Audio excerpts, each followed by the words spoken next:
Hello, everyone. Welcome to our final session for the ISTF conference. We're going to announce our Innovation Prize winner and give some closing words. And we have Dr. Mark Ashton with us today to announce the Innovation Prize. Dr. Mark Excuse me. It's been 3 days. Dr. Mark Ashton is the Senior Associate Dean of the Forest School and Professor of Silviculture and Forest Ecology and the Director of Yale Forest. Dr. Mark Ashton is, Dr. Mark Ashton has conducted over 35 years of research on the biological and physical processes governing the dynamics of natural forests and on the creation of their agroforestry analogs. His long-term research concentrates on tropical and temperate forests of the Asian and American realms. His field sites within these regions were selected specifically to allow comparison of growth, adaptation, and plasticity within and among close assemblages of species that have evolved within forest climates with differing degrees of seasonality. Please welcome Dr. Mark Ashton this time to give our Innovation Prize winner speech. Two microphones. Thank you. Here you go. Well, thank you very much, Angela. And I didn't know you were going to talk all about my plasticity and congeneric assemblages of tree species. But I think my task is to provide a few comments about, in closing, regarding this particular conference, provide a little bit of a description of the winners of the prize, Innovation Prize for some conservation organizations, and then I'm going to pass it on to Emma and Angela to provide sort of a synthesis. Is that correct? Yep. Good. 3 days or 4 days. I did watch some of it online, and this, to me, having witnessed this, I actually am the same vintage in terms of when these conferences were started by the International Society of Tropical Foresters, first student chapter in the nation.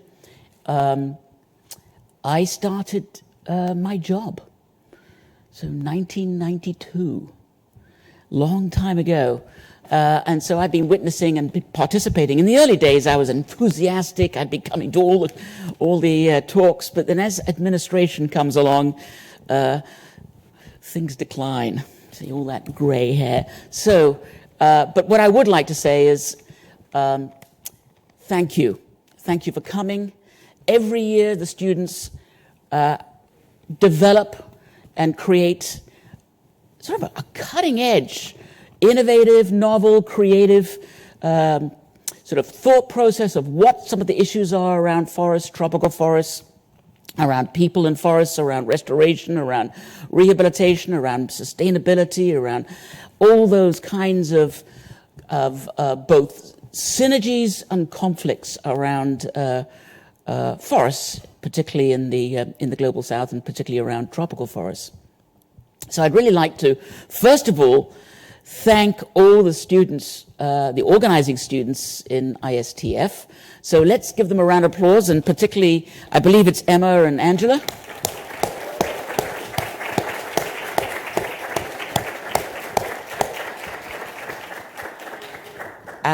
And then what I'm going to do is I am going to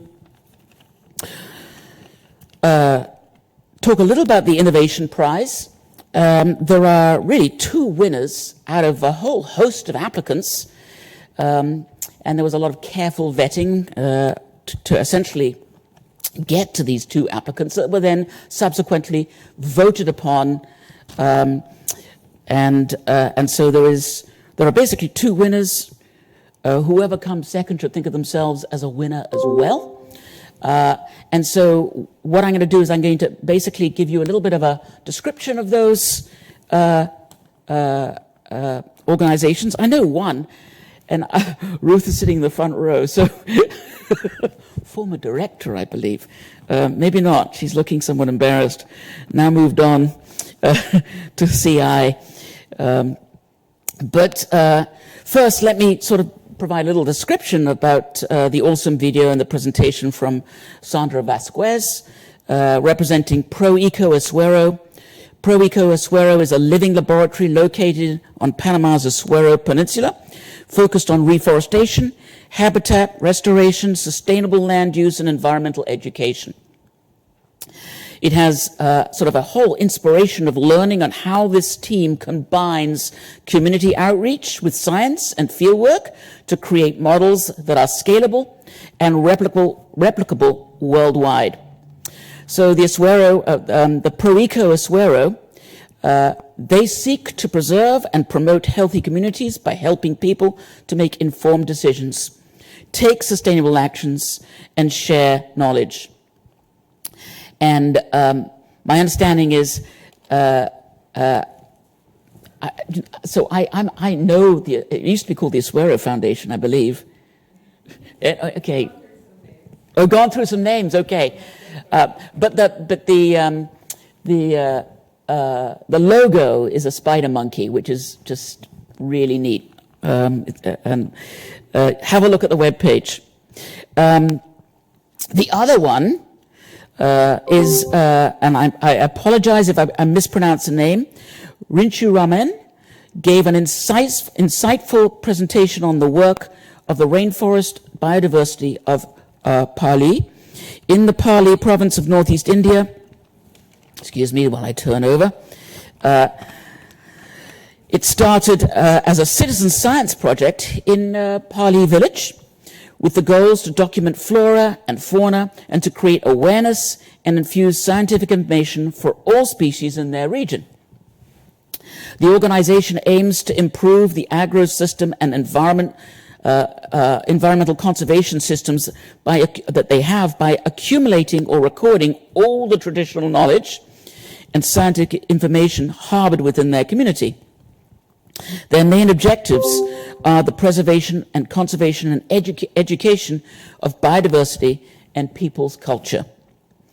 So the votes are in, and what I'd like to say is, though both organizations are real winners, I have to give congratulations to the Rainforest Biodiversity of Phalee. That was the organization that got the first votes, and then the second vote came in with the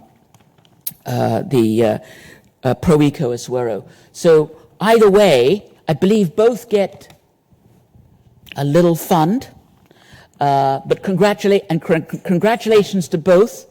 But Rainforest Phalee, congratulations on first. And ProEco Azuero, congratulations on second, out of quite a pool of applications. So after that, I'd really like to hand this over to Emma and Angela, who are going to finish off by essentially summarizing some of the different things that you heard in this conference. So thank you very much.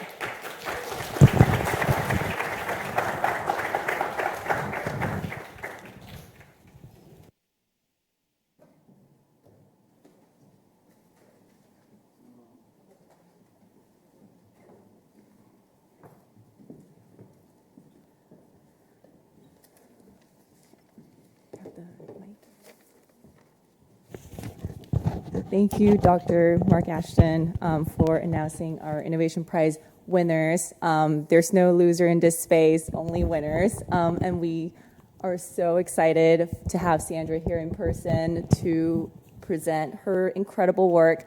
And thank you, Rinchu, for joining us at 1 a.m. in the morning in India to present her work. And I think right now it's also super late out there in India. So thank you all for your incredible work and effort in preserving and conserving and restoring our tropical forest.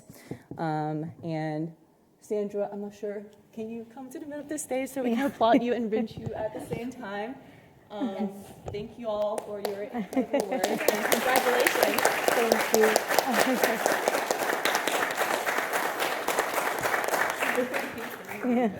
Thank you so much for coming. Yeah, thank you. Yes. Thank you for everything. Thank you, Rinchu. Congratulations. And now we'll close off the conference with a little reflection on the past 3 days. Emma, do you want to kick us off? Yes.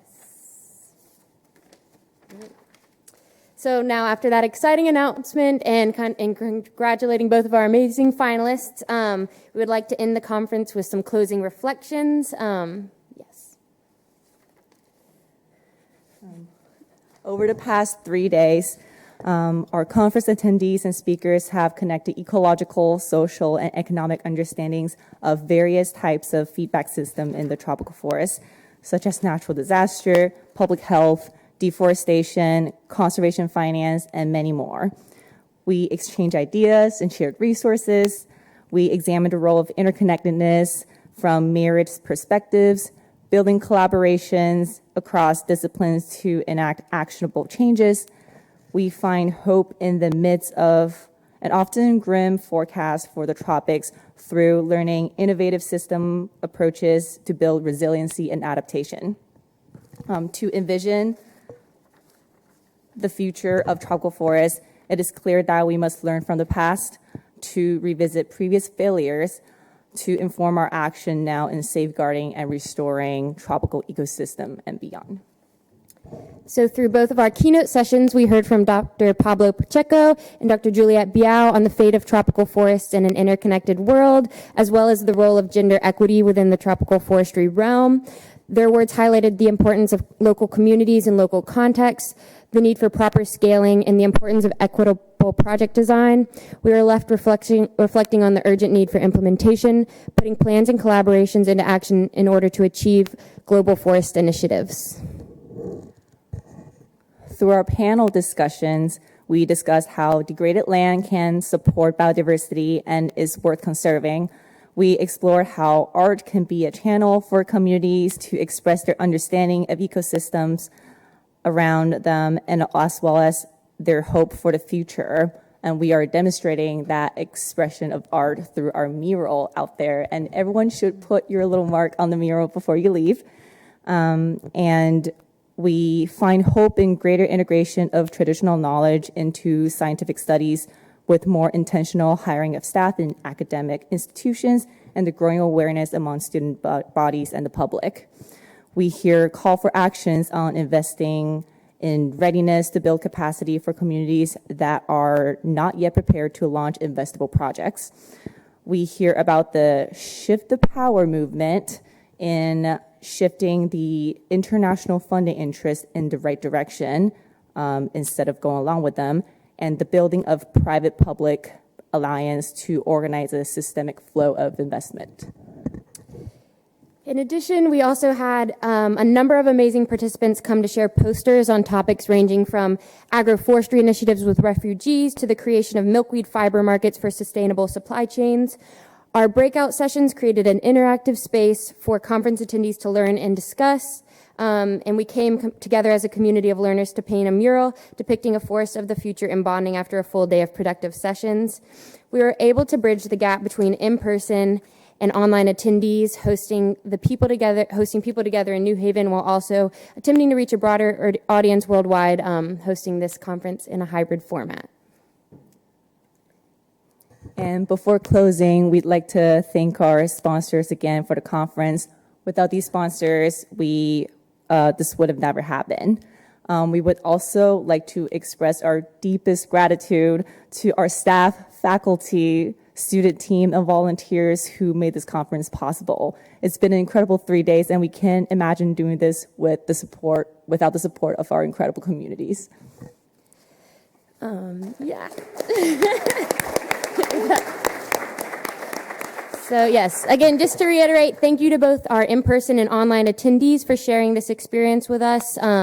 We are thankful for you thankful to all of you for bearing with us as we navigated our first hybrid conference, and it's been an amazing experience, and we've loved sharing it with you all. We hope you leave with an enhanced understanding of the interconnected nature of tropical forests and a call to protect and nurture these landscapes. So thank you all so much.